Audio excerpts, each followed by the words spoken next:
First, let's start from scratch by adding our Canva image to the stage. We will add both white and black gradients. Go to Elements, then search for Degrade.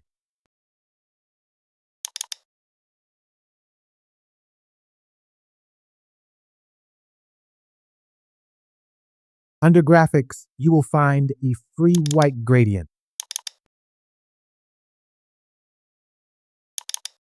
Drag and drop it on the image, then stretch it to fit the image.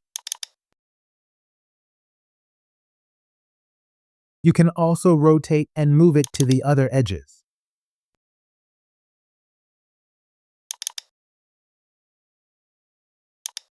Search for black fade rectangle and repeat the same process.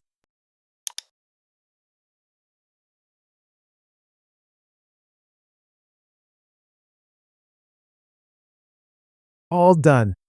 Please subscribe.